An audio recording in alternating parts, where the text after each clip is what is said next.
I served in the Army from 2001 to 2006. In the summer of 2004, I deployed to Ramadi, Iraq. Now, I might not have counted how many times I've left the wire, but if you've ever been to war, you know one time is one time too many. And the last time I went out on mission would be the worst time. On October 10th, 2004, my patrol was ambushed, killing my close friend and severely wounding me. I was shot, fractured both hips, and blew up 2 discs in my back. Now, in the military, we have a saying, leave no man or woman behind. And that night, my unit didn't leave me behind. And I can say I see the same thing in Senator Sanders. His campaign and policies won't leave anyone behind.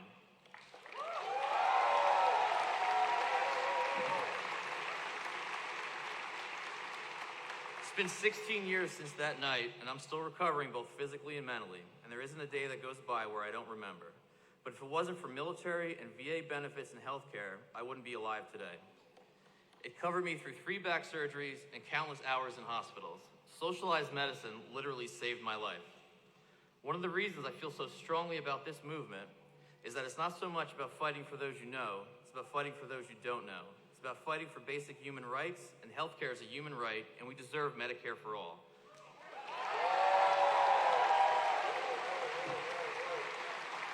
And that's why Senator Sanders has made that a top priority, and he's been fighting for those he doesn't know his entire life. Now, some say these ideas are radical. Ideas like health care for everyone and ending these forever wars aren't radical things to do. They're the right things to do, and they're the things that Senator Sanders will do. We've been at war for 19 years with no end in sight. These wars are a meat grinder, chewing up generations of Americans and local innocent civilians. Senator Sanders has signed our pledge to end the forever wars and bring our troops home. It's one of the reasons that it was really easy for us at Common Defense to endorse Senator Sanders to be our next president, because he knows the right things to do.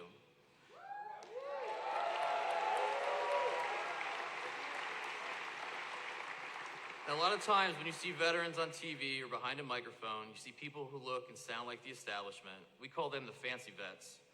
They live in think tanks and policy centers, they went to schools like Harvard, and they love being on television. But that's not the veteran community that I know, and that's not who we are at Common Defense. That's not how you build grassroots movements, and that's not how you win elections. You have to meet people where they are, you have to knock doors, and you have to organize. And if you're a veteran who believes in all this like we do, grab your phone and text veteran to 40649. Not me, us. This isn't just a campaign motto. This is how we should always be. We need to fight for those we don't know. Let's turn the radical into reality. Let's organize, organize, organize, and make sure Senator Sanders becomes President Sanders.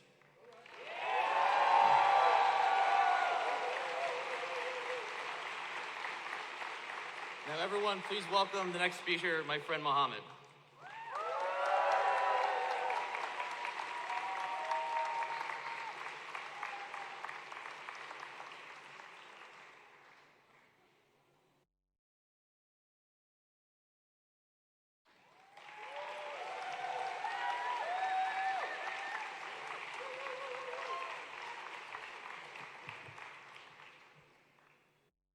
Good morning, and thank you for giving me the opportunity to tell you about myself and some of my reasons as to why I'm supporting Senator Bernie Sanders. First of all, my name is Muhammad Hobson. I'm luckily married to my best friend, Khaira Jones. We have 4 children. I come from a big family with really good parents, really involved parents. I'm a proud union member, journeyman electrician in the IBEW 776.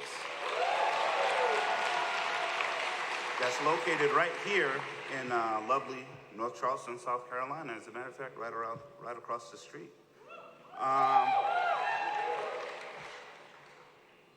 Well, here in the union, one of our main things is brotherhood and sisterhood. It's the support of each other, not competition, but the support of each other for the whole, as opposed for the individual. And I guess that's as good as any segue to talk about why I support Bernie Sanders, because, I mean, that's his thing, right? So, first of all, I guess it would be our spending, or how we spend our tax money, how it's allocated to corporate entities as opposed to us, like rebuilding our infrastructure that's starting to break down and poison us, like in Michigan, Flint, and in Denmark, South Carolina, which It's about 80 miles from here. It's very close to home. And addressing our aging schools and satellite facilities in rural South Carolina where I live. And most immediately and important to me and my family, of course, is addressing and reversing the bigoted, racist, and xenophobic policies of our current president, who willingly peddles hate and fear of my family and my faith and the ethnicities of so many people here in the United States, because we are a melting pot, which means that we are us and we are them.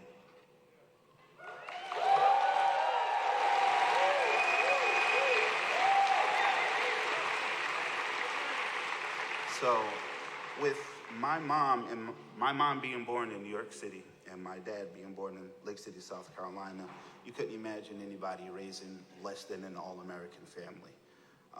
That's just a couple of reasons why I feel inspired to stand up here, as nervous as I am, and speak to you guys about Bernie Sanders, because I feel that he understands the importance of compassion and accountability. Compassion for the all and accountability to the future. So those things are important because we deserve better. Our children deserve better. And so with much love and respect and always the hope of peace, thank you guys for allowing me to come up here and speak to you.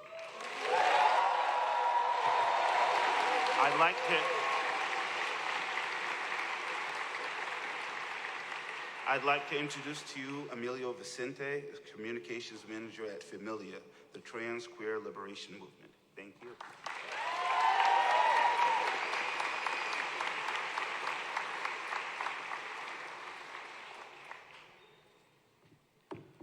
I'm a little short, so bear with me. Thank you. My name is Emilio Vicente. I'm undocumented, queer, and unashamed.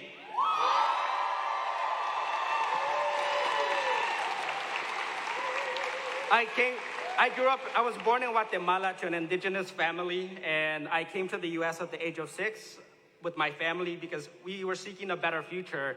And I grew up close by. I grew up in North Carolina in a small town. And since I understood what it meant to be marginalized, I've been involved in the movement for the past 10 years. And to be honest, I've been a little cynical of the political process because many times they don't talk about undocumented people. You don't hear from undocumented people.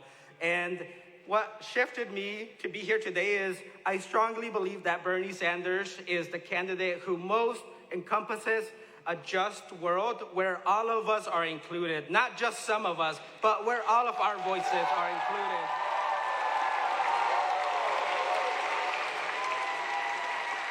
Most of you don't know me, but I think I know you. I think you're here because you care about a Green New Deal. You understand that we're in a political climate where if we don't do something in the next 10 years, there won't be future generations. And that's why you're here, because you want to see a new Green Deal pass. I think that you're also here because you understand that healthcare is a human right, that we shouldn't have to save money here and there to be able to go see a doctor. I think that you're also here because you know that education is a human right, that all of us should have quality access to education, and that Bernie Sanders will fight to make public universities free to everyone who wants it, because we should all have access to it.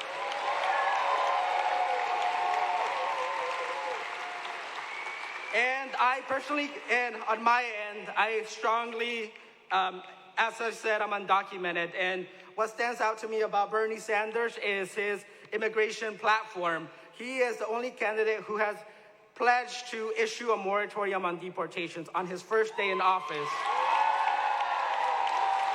And that means that many of us are not gonna be afraid of what if our family members are gonna be picked up. Children are not gonna be afraid of if they'll come home and their parents won't be there. So it has a huge, huge impact. But also, I think it means that ICE will finally be held accountable for the deaths that have happened. I need your help to bring justice for Claudia Patricia Gomez of the Maya Mam Nation. I want your help to bring justice for Jacqueline Cal Makin of the Maya Ichke Nation. I need your help to bring justice for Felipe Gomez Alonso of the Maya Chuj Nation, to help bring justice for Juan de Leon Gutierrez of the Maya Chortin Nation, to bring justice for Wilmer Josue Ramirez Vasquez of the Maya Chortin Nation, to bring justice for Carlos Gregorio Hernandez Vasquez of the Maya Achi Nation. All of them are indigenous Maya children from Guatemala who've died because of ICE and because of Border Patrol. And you've most likely heard their stories over the last 2 years, all of the children that have died at the border. So to make sure that there is justice, we need to elect Bernie Sanders. You need to come out this Saturday and vote for Bernie Sanders. And I also want to see justice. And I also want to see justice for Roxana Hernandez and Joanna Medina, 2 trans women who died a year ago. Again, they were seeking asylum here in the United States. And all of this to say that Bernie Sanders is the person who sees us as human beings, who understands that that all of us have inherent dignity, and that all of us should be respected. So thank you so much, and I really hope that you will vote for Bernie Sanders on Saturday.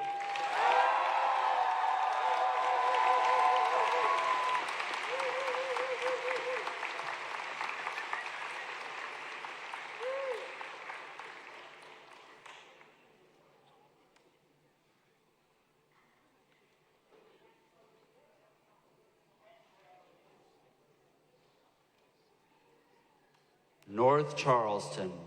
Please welcome to the stage the state senator from Ohio, Nina Turner.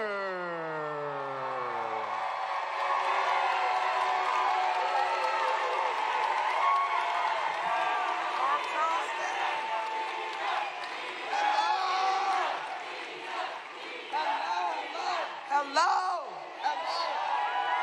My cordless mic not working. Hello. Hello, somebody.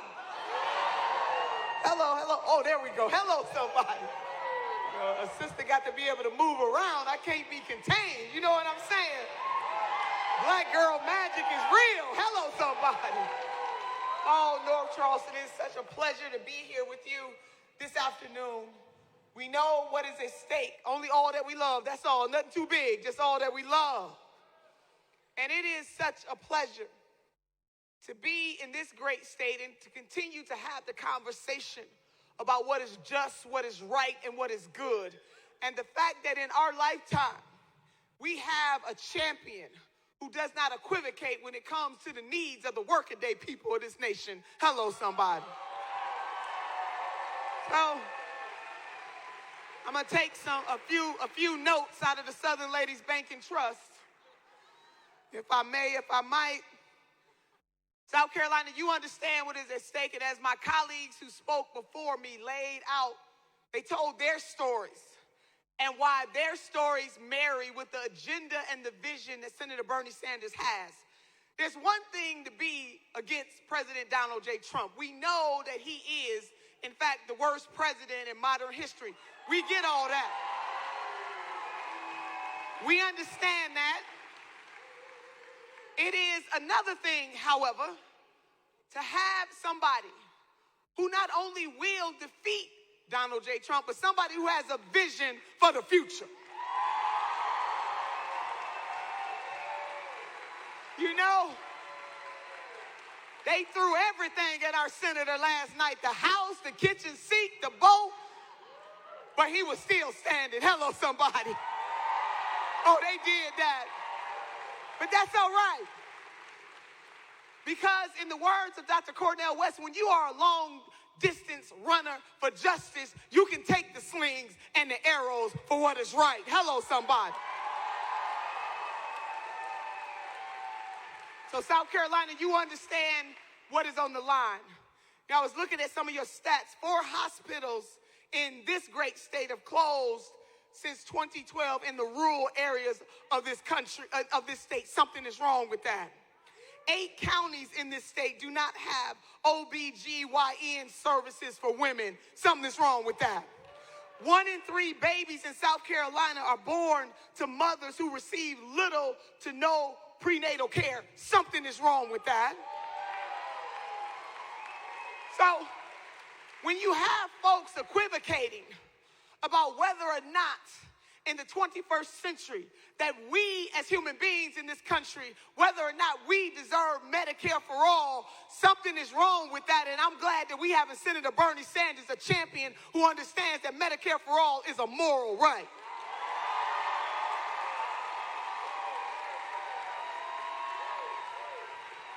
And you know, some of his colleagues, the very fine people on the stage with him, that's what the senator would say,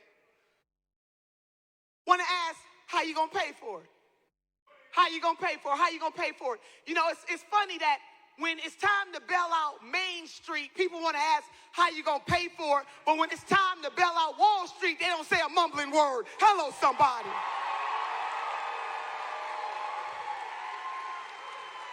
How are we going to pay for it? We are the wealthiest nation on the face of the earth. I want you to wrap your minds around that. We are a hegemon nation. So we have the money. The question becomes, do we have the will? I am glad that Senator Bernie Sanders has the will. Hello, somebody.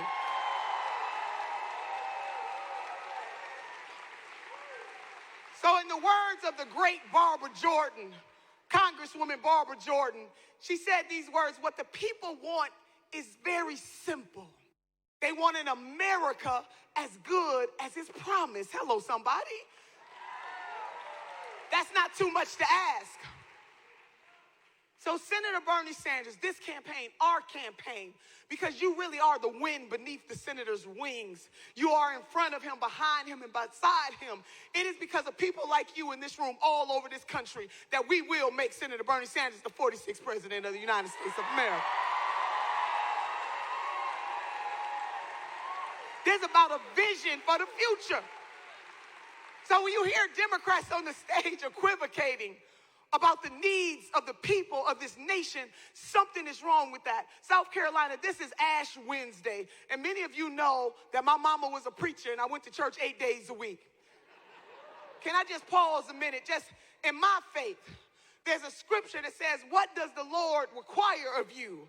To act justly, to love mercy, and to walk humbly. That is what this movement is all about.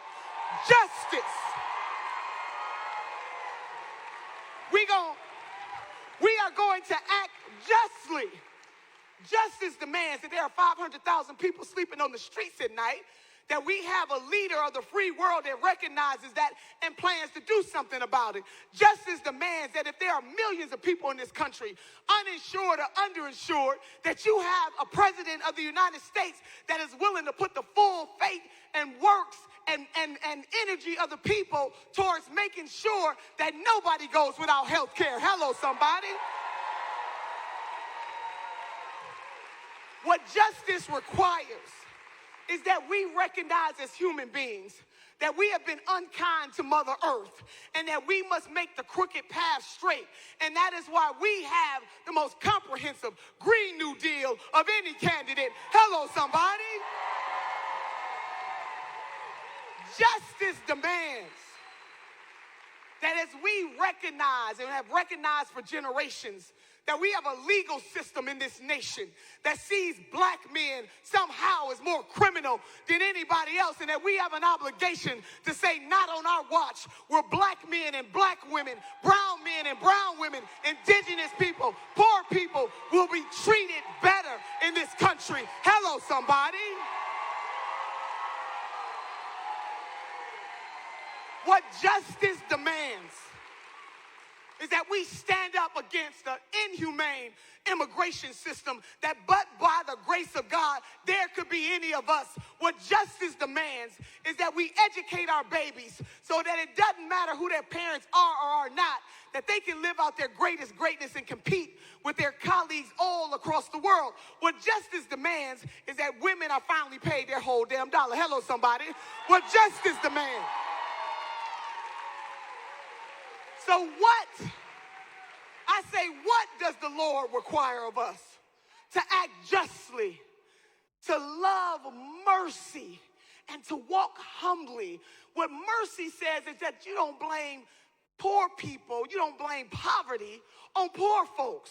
What mercy demands is that you don't, on one side, give trillions of dollars worth of tax breaks to the wealthiest people of this country and leave folks wanting on the other side. What mercy says, you don't ask the question, how we gonna pay for it? The question is, what happens if we don't do it? Hello, somebody. We got the money. All we need is the will. And Senator Bernie Sanders has the will to do it. That is why he says, not me, us. $0 for billionaires, so he don't have to kowtow to nobody. Hello, somebody. Over 6 million donations into this campaign. He is the people's champion. Hello, somebody. Contrary to what we saw on that stage, he won 3 popular vote contests. Hello, Iowa. Hello, New Hampshire. Hello, Nevada. So people want to ask, is he electable? Well, let me see. Hello, Iowa. Hello, New Hampshire. Hello, Nevada. And hello, South Carolina. Oh, yeah. One indicator about whether or not he's electable, let's see what just happened so far in the primaries. So these folks talking all that smack on the stage. But there is one. There is only one. There is only one. And it's Senator Bernard Sanders, carrying on the tradition of FDR, carrying on the tradition of that freedom fighter Eugene Debs, carrying on the tradition of Mother Jones, carrying on the tradition of Fannie Lou Hamer, carrying on the tradition of Ella Baker, carrying on the tradition of the Reverend Dr. Martin Luther King Jr., carrying on the tradition of Cesar Chavez. Hello, somebody. What does the Lord require of us? So we're going to win this thing. Now, we need you to make sure that you vote. We want you to bring friends and frenemies because we're standing up for everybody. Not me, big us. The senator can and will win this state if all of you are ever committed to getting out there, knocking on one more door, making one more phone call. My grandmother used to say that I can show you better than I can tell you. And we're going to show some folks what the people's revolution looks like.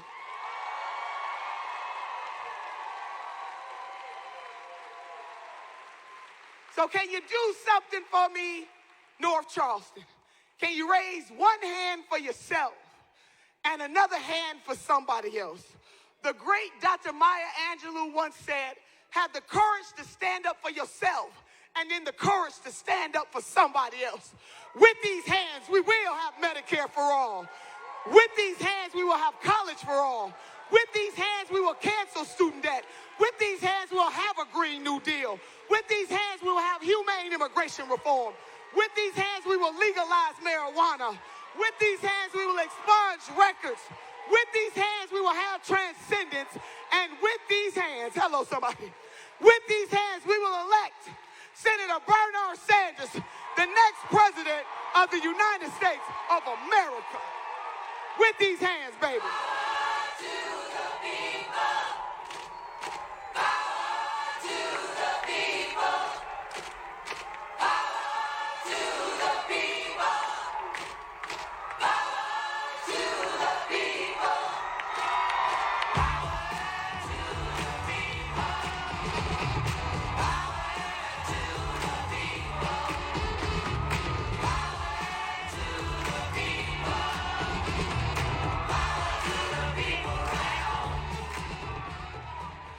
Thank you all very much for being out here this afternoon. Let me thank Hunter Park and their music. Let me thank Victoria Felder. Let me thank Kyle Bibby, Alan Pitts, Mohammed Hobson, Emilio Vincente, and let me thank Senator Nina Turner.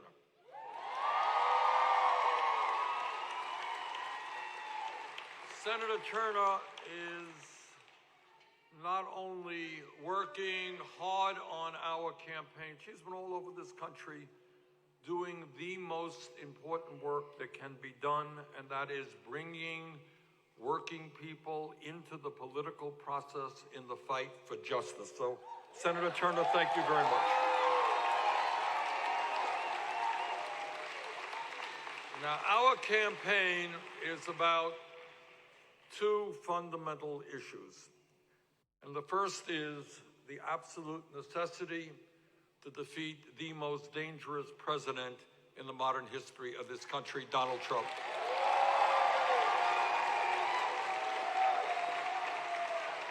Now, obviously, there are strong political disagreements in our country, but my view is that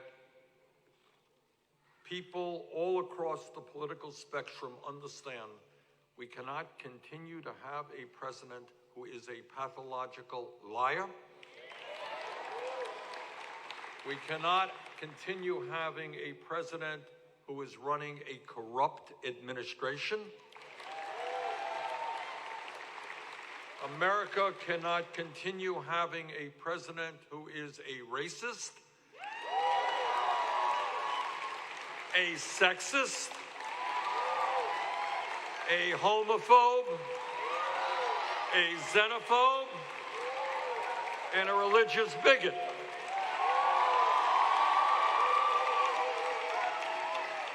And those are his good qualities.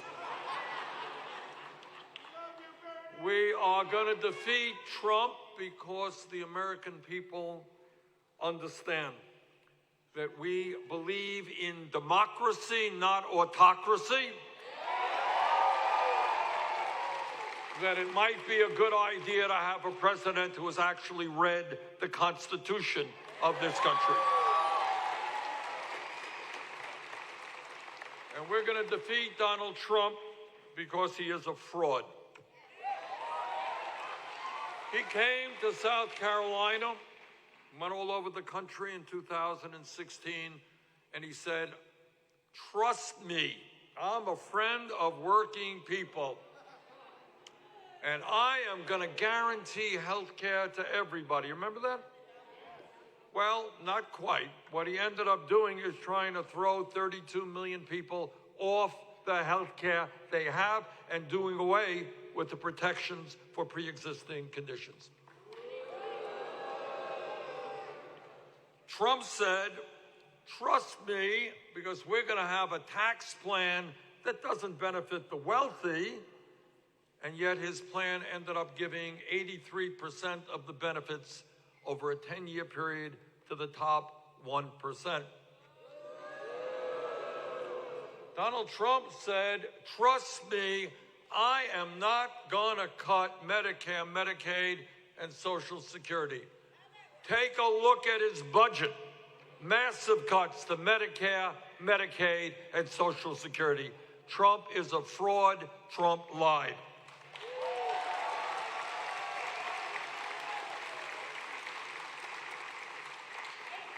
Now, some of you may have recently heard that the establishment is getting very, very nervous about our movement. You heard about that? And they're kind of going a little bit nuts about how they can try to defeat us. And they're saying, Bernie can't beat Trump. Really? Well, take a look at the last 50 national polls. We beat Trump 47 out of those 50.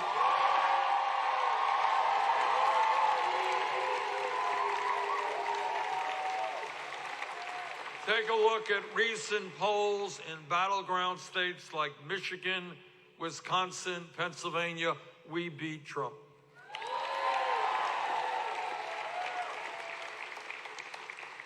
And the reason we beat Trump is that we are doing something that has not been done in the modern history of this country.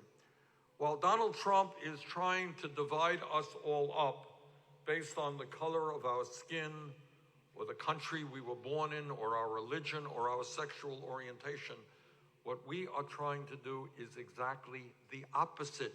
We are bringing people together.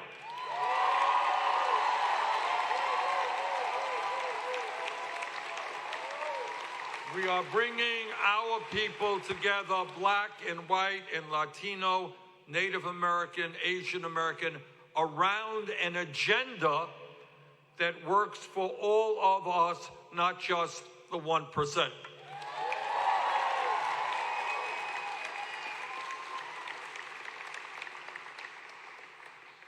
And we are doing that with an unprecedented grassroots movement. Now, the reason we won the popular vote in Iowa, the reason that we won the New Hampshire primary, the reason we won the Nevada caucus is that we had people knocking on doors all over those states. We had people on the telephones all over those states. We have already knocked on millions of doors throughout this country in this campaign, including almost 200,000 here in South Carolina.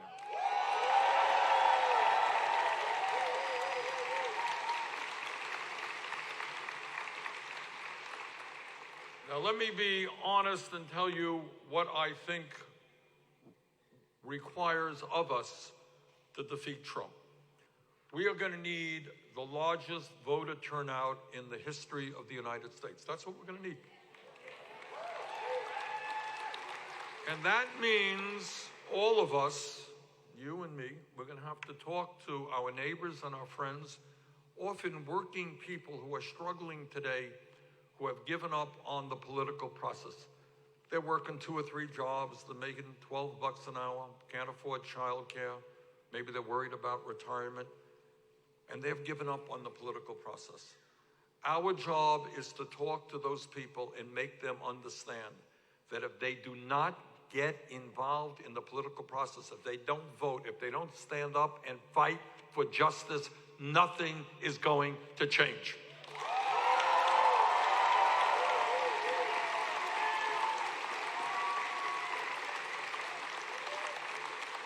And our job is to talk to young people, the future of this country.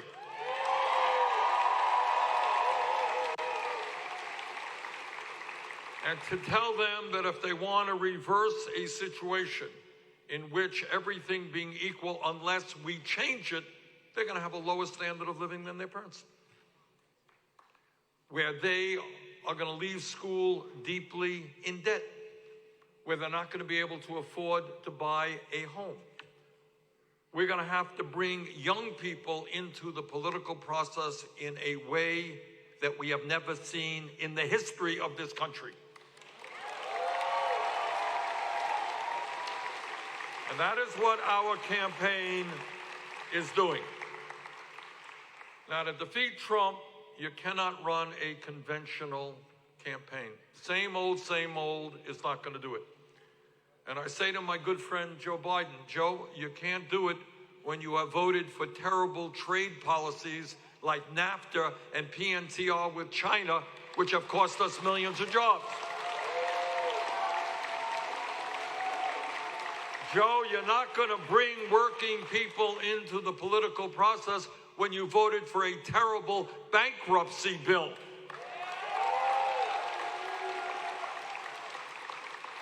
You're not going to bring people into the political process when you voted and strongly supported the war in Iraq.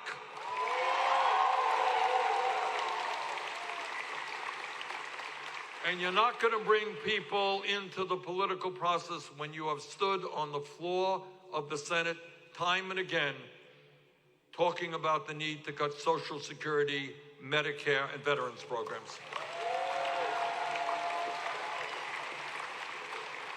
Joe is a friend of mine and a decent guy, but that is not the voting record or the history that is going to excite people, bring them into the political process, and beat Trump.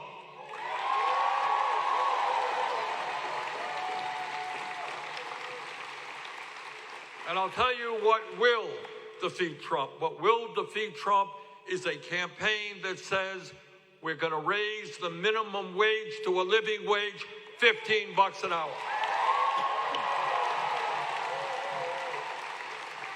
It's a campaign that says we need equal pay for equal work, women get 100 cents on the dollar.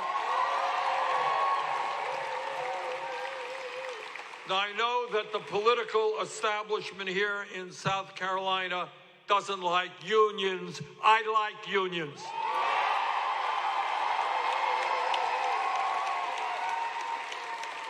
And the political establishment and the big money interests don't like unions because they don't want to pay workers a decent wage. But I like unions. And that's why we are going to make it easier for workers to join unions and engage in collective bargaining and earn decent wages and decent benefits.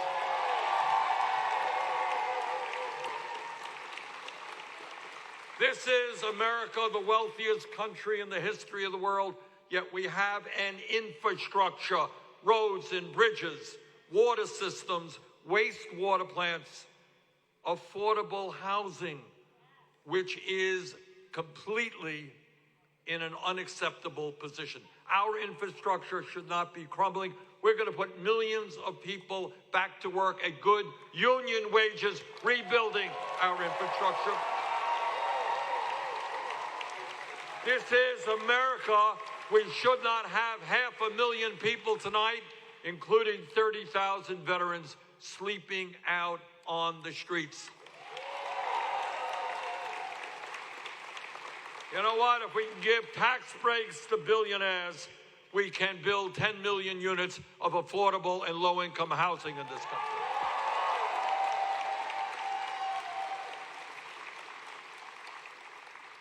This is America, and we believe in education. And frankly, having gone around this particular state, education system is pretty dismal. Let's be frank about that. Let us be frank about that.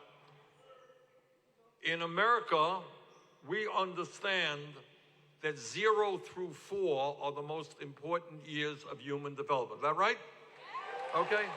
So how in God's name do we have a dysfunctional child care system where working families cannot find decent child care?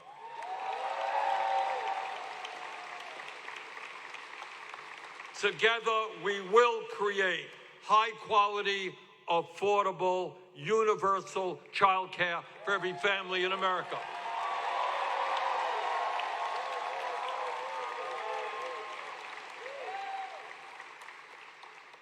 Together, we will triple funding for low-income Title I public schools. The quality of the education kids get should not be dependent upon their zip code. All over this country and in South Carolina, wealthy communities have a property tax base which enables them to fund their local schools. Poor districts do not. And that is why we're going to put substantial sums of money into those communities around America that are struggling in terms of quality of education.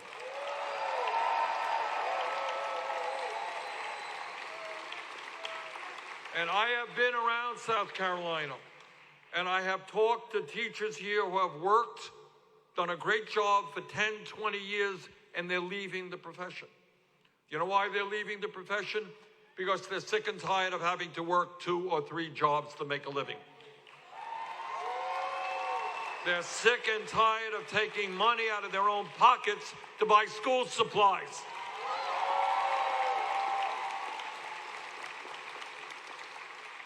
And that is why, because we believe in education, we believe in educators and teachers.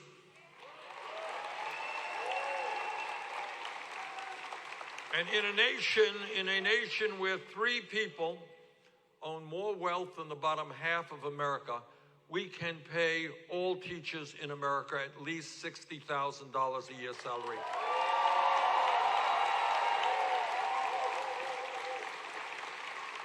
I want to see our best and our brightest. I want to see kids on college campuses saying, wow, I am so excited. Next year, I'm going to go out and do some of the most important work that can be done. I'm going to become a teacher and educate the kids.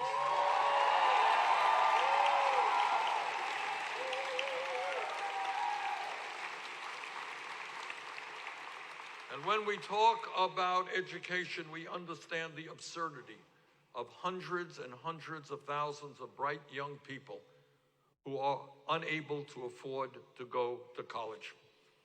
We understand the absurdity of millions of people having left school deeply in debt. What we understand is that in the year 2020, we must redefine what public education means. No longer good enough, K through 12. We must make public colleges and universities tuition free.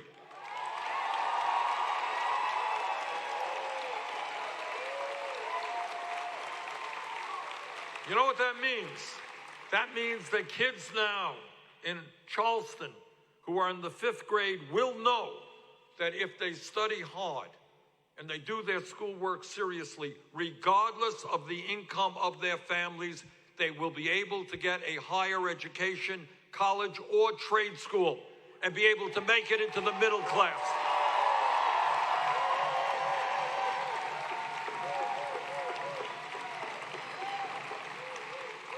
And when we think outside of the box, which is what our campaign is about, we're asking you to think outside of what you hear in Congress or what you hear in the media. And ask yourself a simple question. How could it be that 12 years ago, Congress, against my vote, voted to bail out the crooks on Wall Street? We did that.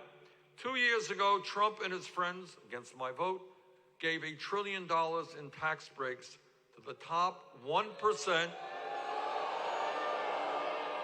and very large, profitable corporations. See, that's the way, that's called business as usual. When you're a wealthy campaign contributor, when you're a Wall Street executive, that's what you expect. Hey, I'm on Wall Street. Of course you're going to bail me out. I'm a billionaire. I only made $500 million last year. Can't make it. You got to give me another tax break. Well, we say if you could bail out crooks on Wall Street, if you give tax breaks to billionaires, you can cancel all student debt in America.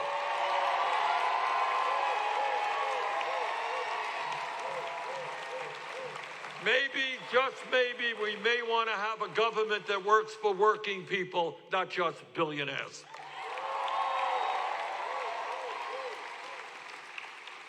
Let's think outside of the box for a moment. Let's ask the questions that you're not going to see on the TV or in Congress. How many major countries on earth do not guarantee health care to all of its people? You got it. We're the wealthiest country in the history of the world. We are the only major country that does not guarantee health care at all. I live in Burlington, Vermont, 50 miles away from the Canadian border. Somehow, for decades in Canada, they managed to provide health care to all. Means to say, you go to any doctor you want, you go to any hospital you want, you're sick, you're in the hospital for a month. You know what your bill is when you get out of the hospital? Anyone know? Zero. Now, if Canada could do it, if the UK could do it, if France could do it, if Germany could do it, if Finland could do it, if Sweden could do it, if Denmark could do it, if Norway could do it, don't tell me the United States of America can't guarantee health care at all.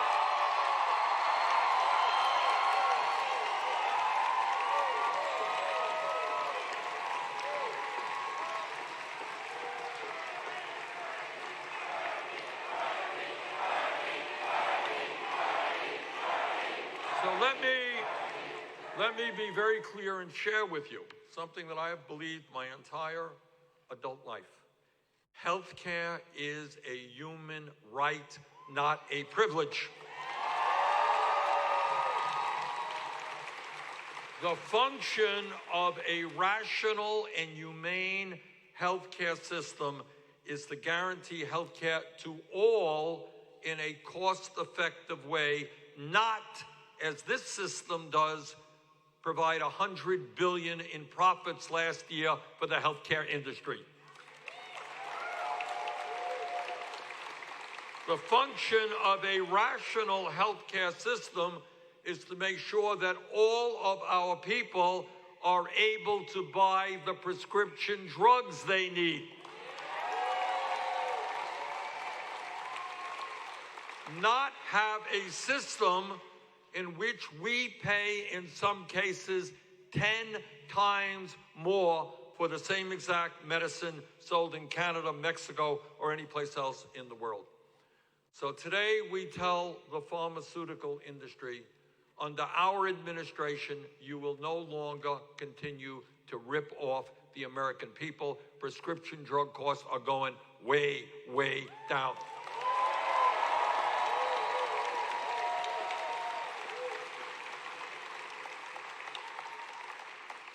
For over 100 years in this country, from President Teddy Roosevelt to President Barack Obama, we have been talking about the need to guarantee health care for all people.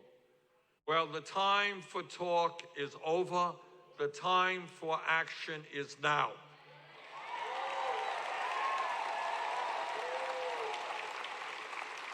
Unlike some of my opponents, we don't receive contributions from the CEOs of the healthcare industry. We don't receive contributions from the CEOs of the pharmaceutical industry. What we are going to do is to take on the whole healthcare industry and their $100 billion in profits and move this country to a Medicare for all single-payer program.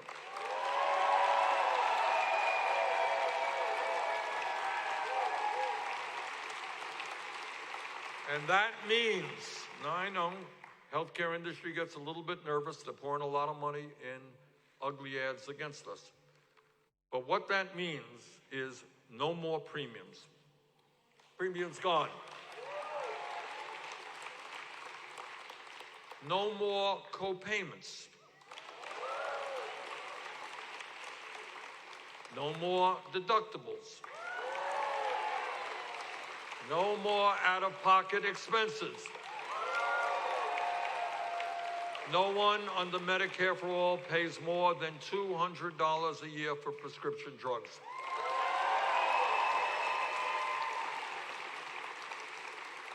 We are going to end the absurdity, and I want everybody to hear this.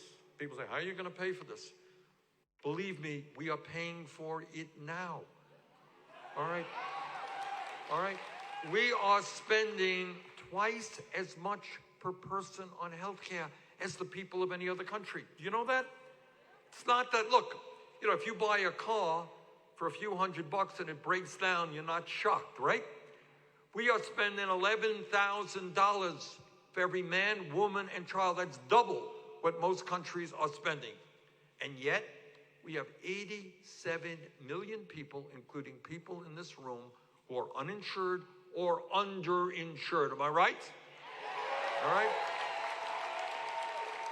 And when you are uninsured or underinsured, you don't go to the doctor when you should.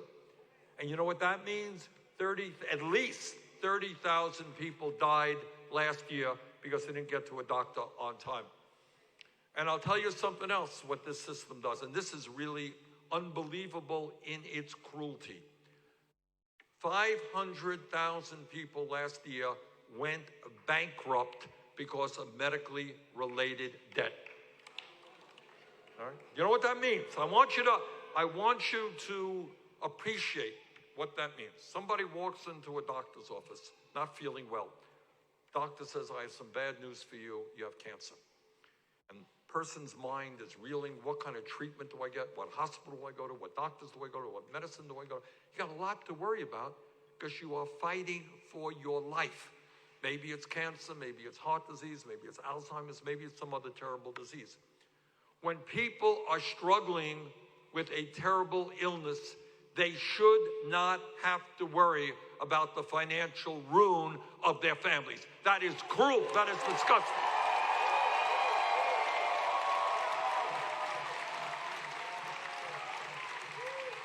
A recent study just came out last week from Yale University, published in one of the leading medical journals in the world. And what it said is because we're going to lower the cost of prescription drugs under Medicare for All, because we're going to do away with the incredible Byzantine and complicated administration where we are now administering thousands of separate plans. Every year we save $450 billion in healthcare costs by moving toward Medicare for All.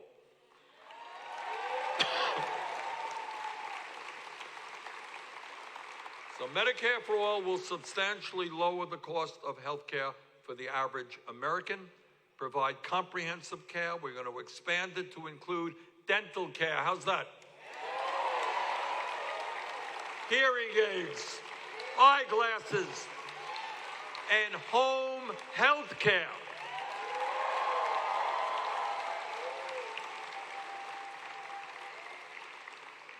Now, there's another issue that some people don't like to talk about, but has to be talked about. We have a president who believes that climate change is a hoax.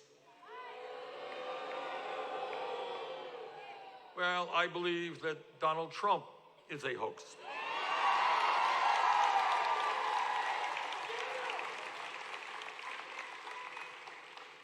And instead of listening to right-wing extremists, we're going to listen to the scientists on climate change.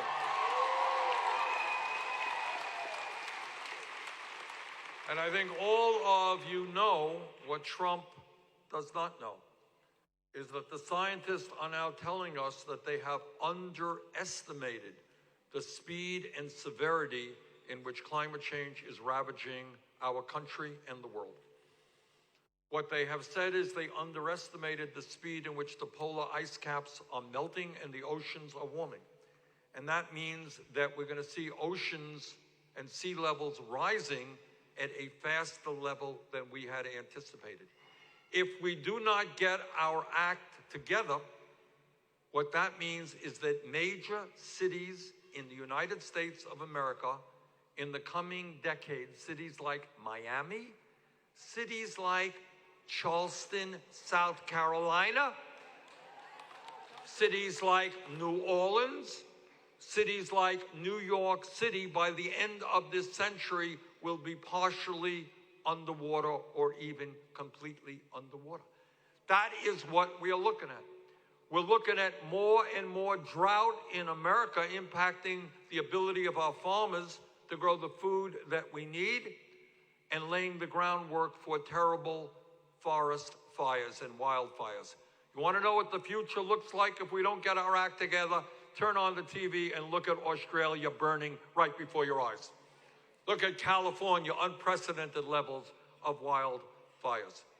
Look at the acidification of the ocean and the killing off of fish where people all over the world get their protein.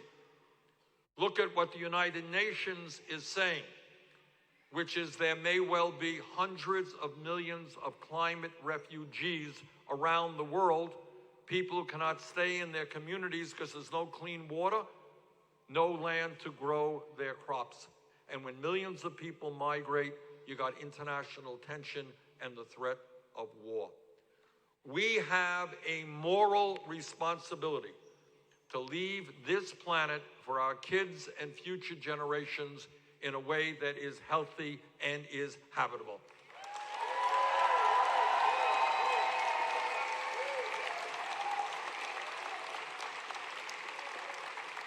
And that is why I am proud to tell you we have introduced the most sweeping climate change proposal ever introduced by any candidate for federal office.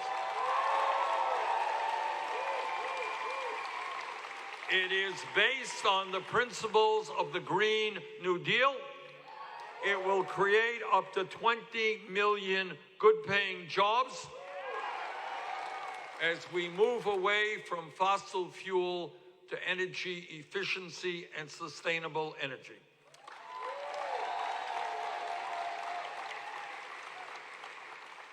But the bottom line here is that we must tell the fossil fuel industry that their short-term profits are not more important than the future of this planet.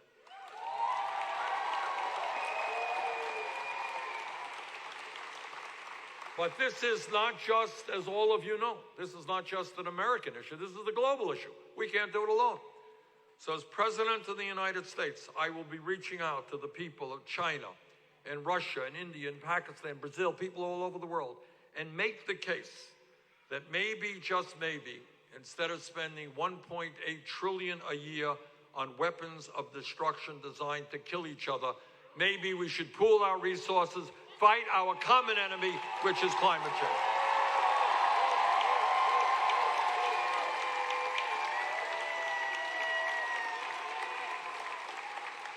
And when we talk about an agenda that works for the working families of this country, we are going to bring major, major reforms to a racist and broken criminal justice system.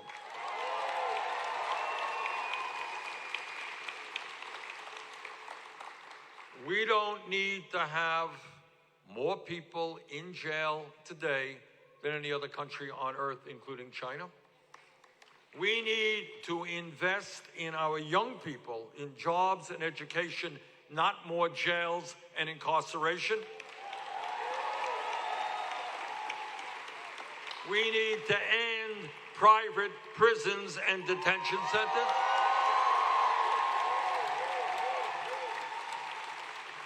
We need to end the war on drugs. And on my first, there are some things you could do as president through executive order, some things you need legislation. But on day one, through executive order, we will legalize the sale of marijuana in every state in this country.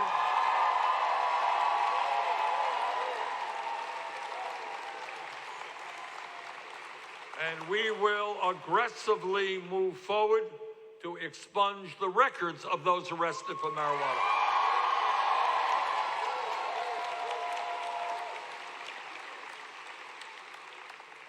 And when we talk about broken systems, we're going to reform a very broken and racist immigration system.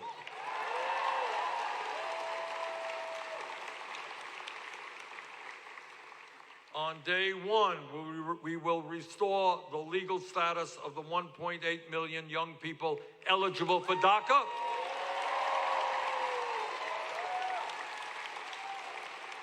We will end the ICE raids that are terrorizing communities. Under our administration, federal agents will never be snatching babies away from the arms of their mothers. And our administration will lead a bipartisan effort to finally bring about comprehensive immigration reform and a path towards citizenship.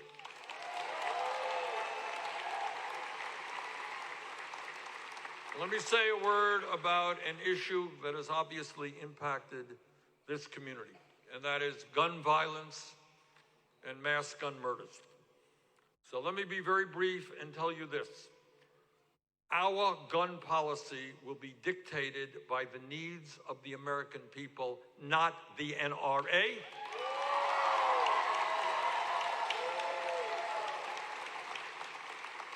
I am proud to tell you I have a D- voting record from the NRA.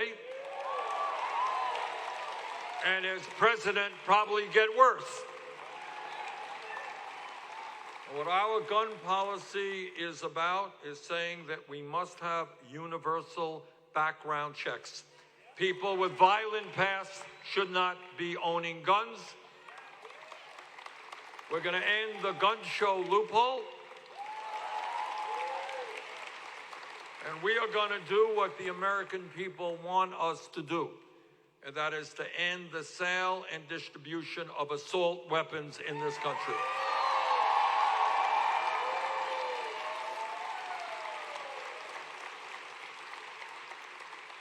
Now, as a United States Senator, I'm on the floor of the Senate frequently, and I'm listening to a lot of speeches from conservative Republicans, including the senators of your own state. And what I hear very often is the right-wing mantra that they believe in small government.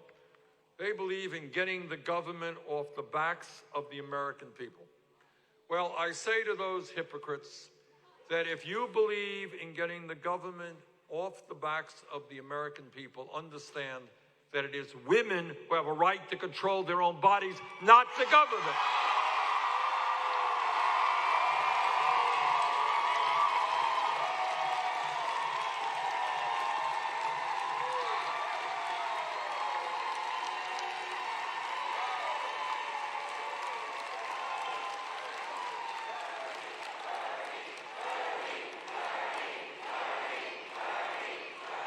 And this afternoon, I say to the men who are here today, women are under attack right now all over this country. Stand with the women.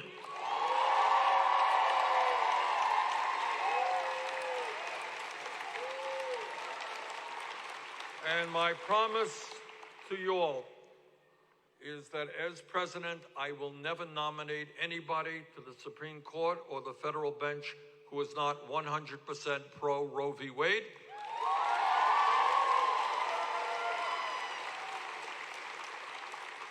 We will move to codify, put into law, Roe v. Wade.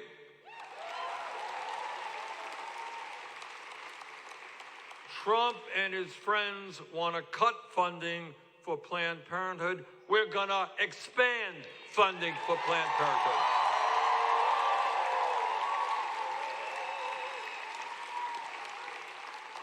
Bottom line here, very simple proposition.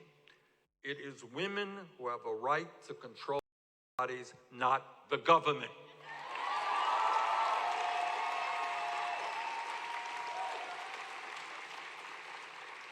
Now, some of you may have heard there's going to be a primary election here on Saturday. And I'm happy to tell you that over the last couple of months, because of our great staff and our volunteer support and many of you, we have come a long, long way in closing that gap.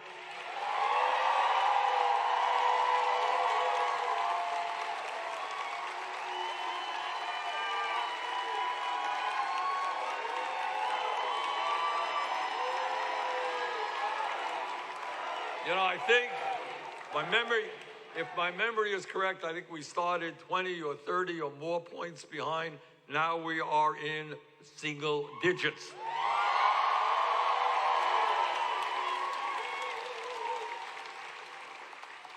So my request of all of you is not only to come out and vote, please bring your friends, your neighbors, your family members. I believe that if we can put together the largest voter turnout for a South Carolina primary in the history of the state, we're going to win here in South Carolina.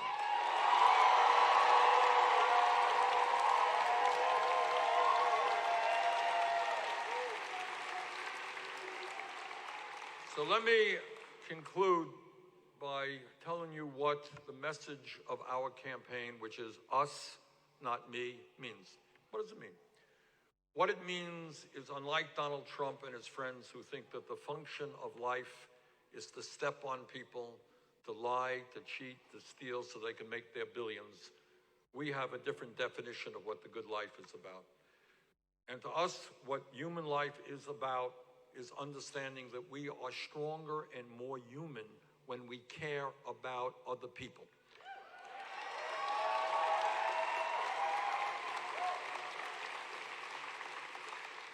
That my family has got to care about your family has got to care about my family, that we understand that almost every family has a problem. Believe me, every family has a problem. And we are stronger when we understand that we are in it together.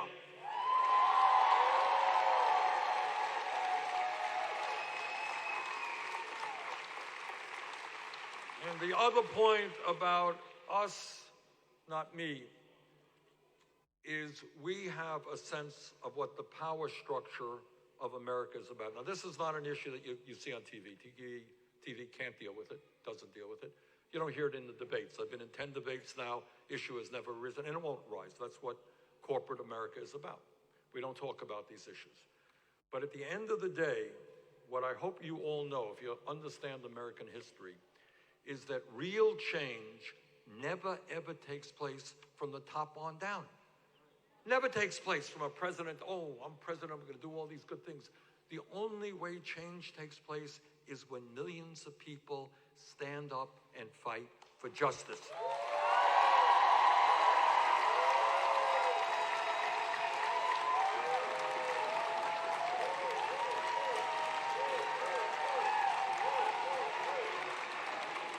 Think about it. Think about it. Think about it. Think about the history of the union movement in America, where 100+ years ago, workers told their bosses, they said, excuse us, we're not animals. You can't exploit us. We want dignity. We want respect. We're going to form a union. Think about the history of the civil rights movement. That happened because millions of Americans stood together. Dr. Martin Luther King Jr., one of the great inspirers of my life, okay? African-American community, their white allies said, you know what? Racism is immoral, unacceptable. We're going to stand together. We're going to change that.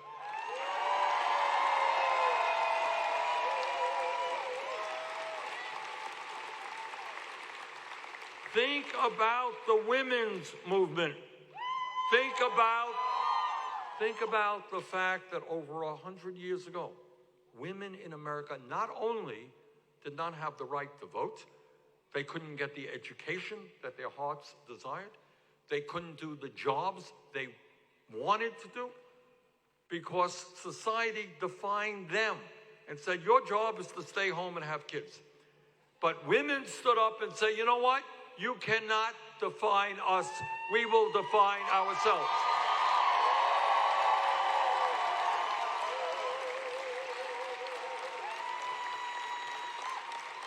Think about the history of the gay rights movement, where people with incredible courage said, you know what? You may not like it, but we will love the people we want to love, regardless of what you think.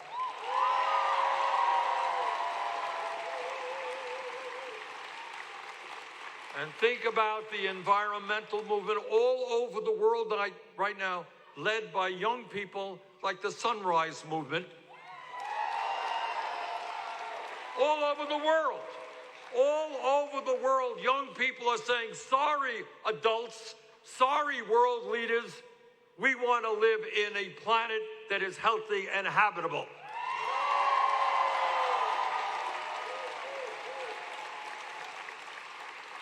And that is where we are right now. That is where we are right now. We're looking around us and we're saying, in the wealthiest country in the history of the world, why do so few have so much while so many have so little? Why are half of our people living paycheck to paycheck? Why are we the only major country on earth not to guarantee health care to all or even paid family and medical leave?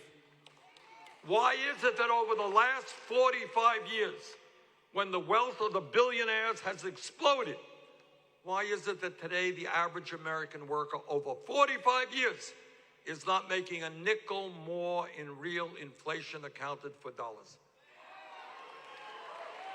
And what we're seeing all over this country is working people saying, enough is enough.